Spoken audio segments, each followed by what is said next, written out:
페이가 어떻게 되시나요? 여행 다니는 사람이 부럽다. 가고 싶어요. 언어 수준이 어느 정도 되시는지. 정말 인생의 터닝 포인트. 그렇죠. 예, 도전하셨으면 좋겠습니다. 안녕하세요. 네, 반갑습니다. 29살 지금 해외 취업을 준비하고 있는 전진민입니다. 안녕하세요. 반갑습니다. 오 마이 굿니스. 미국 해외 취업을 도전했었고 지금은 미국 취업과 관련된 일을 하고 있습니다. 안녕하세요. 반갑습니다. 지금까지 인도, 말레이시아, 그리고 지금 싱가포르 회사 이렇게 세 군데 근무를 했습니다. 제가 생각했던 해외 취업은 이렇게 한 달 정도 일하고 며칠은 휴가를 갈 수 있고 그런 거 있잖아요. 일 마치고 공원에서 딱 누워가지고 책도 읽고 그냥 놀고 싶은 거. 일하고 일 마치고 나서 막 좀 카약도 타고 이러잖아요. 일 마치고 나서 워라벨. 국내에서 취업을 하시면 퇴근하고 나서도 카톡이 계속 울리는 경우가 있어요. 피곤하죠 진짜. 최악이죠. 그쵸, 최악이죠. 미국에 계신 분들 특히 끝나고 나면 끝이에요. 굉장히 사람들이 가정적이에요. 그런 걸 제가 원합니다. 그쵸. 그게 진정한 워라밸이죠. 그렇죠. 간혹 제가 걱정되는 게 이제 이렇게 해외 취업이 막 좋다고 하니까 주변에서 요즘 많이 가기도 하고 한번 가볼까? 국내 힘들다던데 이제 이런 생각으로는 안 갔으면 좋겠어요. 그렇죠. 멋 모르고 지원을 했다가 온 친구들도 있었는데 그런 친구들은 그 1년이라는 기간을 채우지 못하고 힘들어서 돌아가는 경우도 많았어요. 뭔가 어려운 상황이나 이런 것을 극복해내길 수 있다는 뭔가 의지가 필요한데 그런 경우를 보면 되게 아쉬운 것 같아요. 좀 제대로 준비해야겠네요. 어떻게 미국의 문화에 대해서 좀 공부해보셨어요? 미드만 보고 그러니까 미드 보고 흘려듣고 유튜브 보고 목표 국가를 설정했으면 그 국가에 대한 적어도 배경 지식 정도 그러니까 그 국가의 문화 정도는 알고 가야지 해외 취업에 좀 성공할 수 있지 않나. 취업하시고 나서 주변 사람들의 반응들은 어땠는지 좀 궁금하네요. 되게 신기하다고 해요. 저한테 이게 왜 이렇게 다이나믹하게 사느냐. 친구들이 그랬어요. 아, 왜 이렇게 고생하냐, 뭐 하는 거냐, 어차피 했는데 정리하고 한 거 와라. 주변 반응은 다 이래요. 다 왜 이래요. 이렇게 고생을 사서 하냐. 그렇죠. 근데 지금 시간이 흘렀잖아요. 이제 주변 친구들은 대부분 대리거나 한국에서 과장이에요. 그러면은 이 친구들은 저를 되게 부러워요. 그때 그 도전하고 싶은 그런 용기가 지금은 만들기 어려운 거예요. 그러니까 그래서 젊을 때 간 나를 부러워하는 거죠. 신뢰가 될 수도 있는데 페이가 어떻게 되시나요?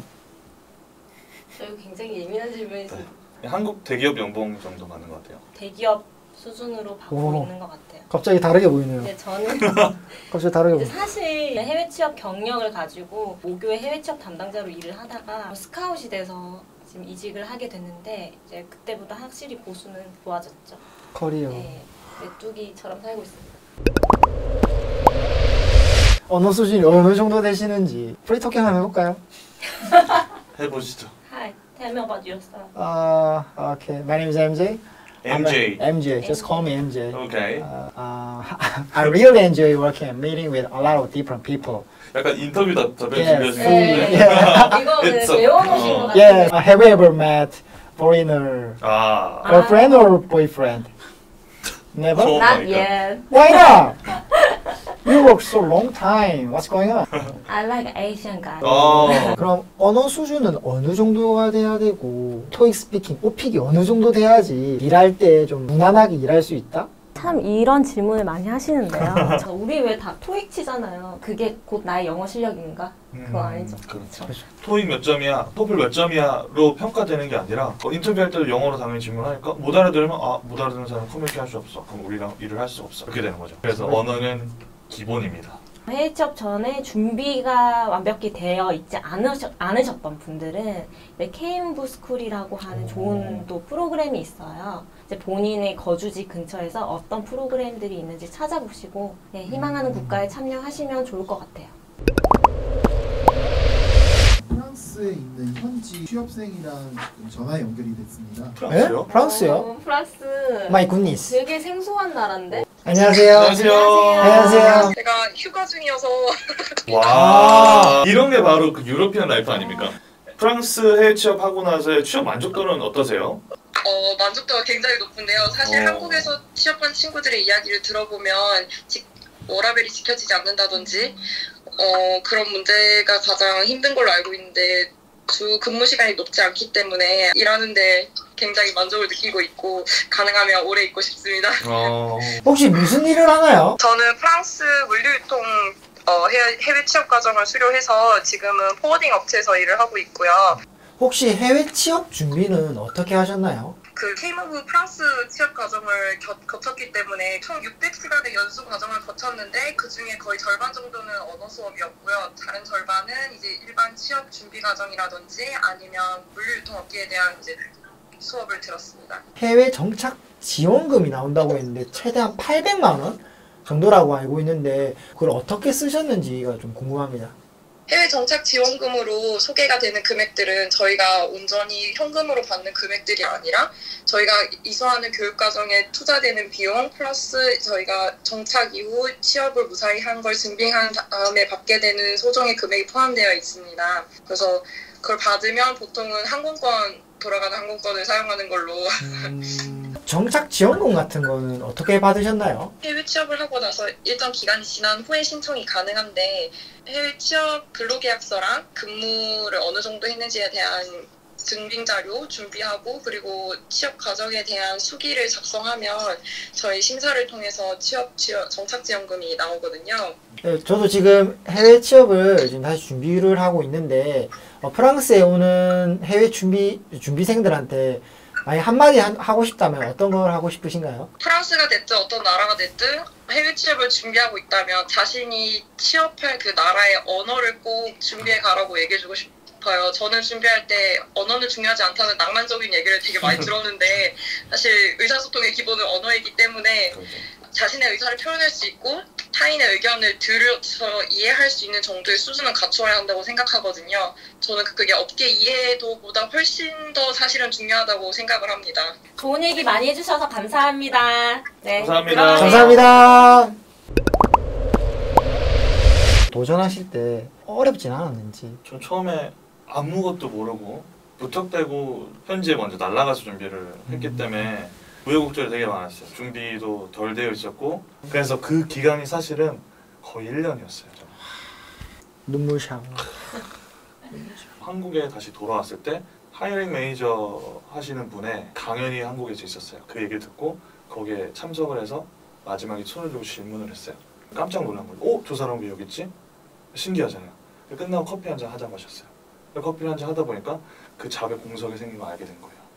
기회를 잘 잡으시는 분인 것 같아요. 그렇죠. 마침 그 자리에 제가 그럴 것도 같아서 레주메를 준비해 갔어요. 그래서 커피숍에서 바로 레주메를 드렸고 이렇게 노력하고 잡을 구하기 위해 열심히 한다 라는 걸 보시고 취업을 시켜주신 거죠. 그런 두드려야 되네요. 네, 우여곡절이 저는 사실 취업 과정이 자격시처럼 이렇게 드라마틱하진 않아요. 저는 비교적 첫 취업은 쉽게 된 편이고 꾸준히 잘 준비해서 이렇게 훈련 받고 이제 나갔는데 가서가 저는 제일 힘들었거든요. 거기에서 오는 문화적 차이라든지 텃세 저분은 나한테만 왜 저렇게 할까 이런 마음이 이제 이 원인이 돼서 3개월차에 대상포진이 왔던 거예요. 네, 다시 돌아갈까?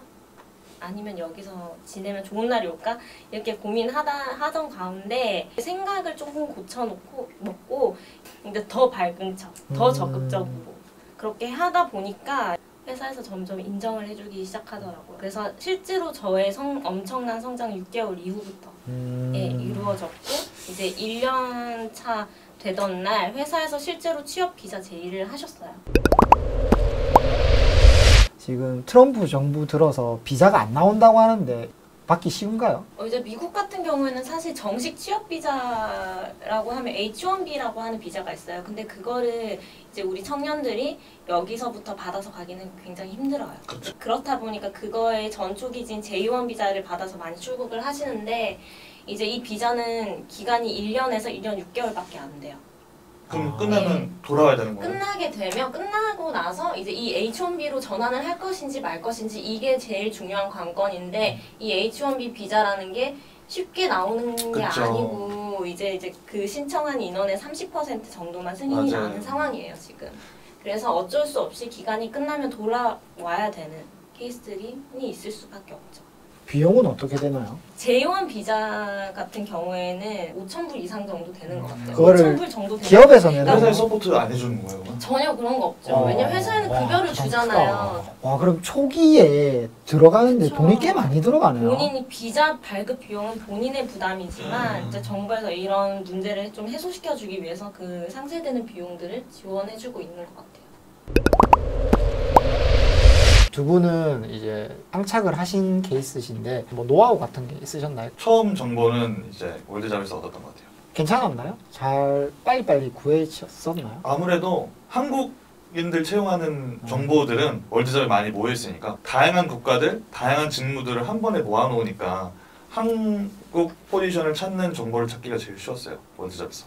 해외 취업을 처음에 준비하실 때 내가 정보가 없기 때문에 네이버 검색이나 이런 걸로 많이 의존을 하시는데 월드잡 플러스라고 하는 홈페이지에 모든 정보가 다 들어가 있는 것 같아요. 전 국가 막론하고 거기 이제 정보를 찾기 힘드실 때는 사이트에 접속하셔가지고 이제 K무브 스쿨이라든지 아니면 지금 채용 중인 공고라든지 아니면 민간 해외 취업 지원 사업이라는 게 있을 거예요. 이제 그런 정보라든지 이런 지원받을 수 있는 제도나 국가 정보를 충분히 활용하시는 게 해외 취업에 좀 더 도움이 되는 방법인 것 같습니다. 덧붙여서 해외 취업 수기도 사실 거기에 많이 올라와 있어요. 본인 저- 쓰셨잖아요. 제 취업 수기 하나가 아니라 정말 다양한 국가에서 다양하게 취업에 성공하신 분들이 거기에 취업 수기를 다 녹여 놓으셨어요. 그런 것들을 읽어보면은 아 이렇게 준비했구나, 여기서 이렇게 해야 되는구나를 느끼실 수 있을 거예요. 그래서 그것도 꼭 찾아보시기를 추천드립니다. 예, 인터뷰를 보잖아요. 그렇죠. 꿀팁이라든지 이런 게 있을까요? 전 팁이 하나 있는데 면접관은 그 제 노트북 바탕화면을 볼 수가 없어요. 그래서 바탕화면에 스크립트를 다 적어놨어요. 오, 그거 괜찮다. 이렇게 대처하고 그랬던 게 있고, 만약에 너무 답변이 어렵거나 생각이 갑자기 안 난다 그러면은 헬로 약간 이러면서 끊겼다고 그러면서 너무 이게 안 되겠다 싶으면 종료 버튼 눌러버리고. 연봉 협상은 어떻게 해야 되는 건가요? 근데 보통은 다 이제 대학교 갓 졸업하고 가시는 분들이기 때문에 그냥 이제 주는 대로 받으시다가 1년이 지나면 이제 이밸류에이션을 통해서 이제 연봉 협상을 하고 거기서 자기의 역량만큼 저는 2배까지 받는 친구도 봤어요. 네. 저는 사실 지금 가장 중요한 협상 시간 중이에요. 혹시 이거 영문 자막으로 나가는 거 아니죠? 사실 지금 어느 단계냐면요, 20%라고 딱 불러놓으니까 회사에서 왜냐하면 전례가 없어요, 20%가. 그래서 미안한데 진짜 20%는 안 돼. 그러면은 15%는 샐러리로 하고 5%는 5개월이 지나고 줘. 그 5%는 안 되겠어. HR에서 안 된대. 15%로 갈래? 오케이.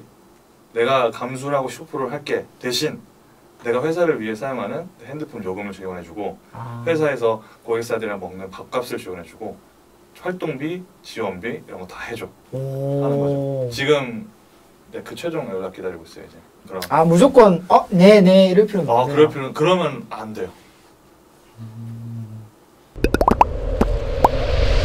해외 취업을 하고 싶을 때는 그 취업을 하려는 그 회사가 나를 왜 고용을 해야 되는가, 나라는 사람을 고용하기 위해서 비자나 모든 것들 서포트를 제공하고 리스크를 감수하면서까지 나를 채용해야 될 이유는 무엇인가 한번 생각해 보시면은 취업 준비하는데 좀 더 도움이 많이 될 것 같습니다. 제일 중요한 것은 여러분들 계속 고민만 하고 해외 취업을 미루고 내년으로 미루고 하지 마시고 일단은 도전해보고 여러분들이 그 미래에 더 넓은 시야를 가질 수 있게 본인에게 투자를 하셔서 도전하셨으면 좋겠습니다. 국내 취업이랑 다르게 봐야 되는 게, 국내 취업에는 공개 채용이라는 시스템이 있지만 해외 취업은 여러분들이 그 해외 취업 사이트나 뭐 이런 데서 보는 공고는 빙산의 일각에 불과해요. 회사에서 인력을 채용할 때 가장 신뢰할 수 있는 인력은요, 회사의 직원을 통해서 채용하는 거예요. 그러면 최소 이 사람을 개런티하고 갈 수 있으니까 여러분들이 링크드인이나 뭐 해외 잡사이트에서 보시는 것들은 정말 극히 일부에 불과하다는 거. 그래서 정말 능동적이고 적극적으로 해외 취업을 준비하셔야 된다는 거 말씀드리고 싶습니다. 되게 좀 막연한 게 있었어요. 준비해야 될 게 많다는 걸 알게 됐고, 아까 자경식께서 말씀하신 것처럼 적극성, 한자극성. 저도 한자극성 하는데 이 정도까지는 아니었던 것 같아요. 저한테 숙제를 좀 많이 내준 것 같아요. 원론적인 거, 해외 취업이 왜 필요한가? 이 기업에 왜 들어가려고 하는가? 이거에 대해서 다시 생각해 볼 필요가 있다고 생각합니다.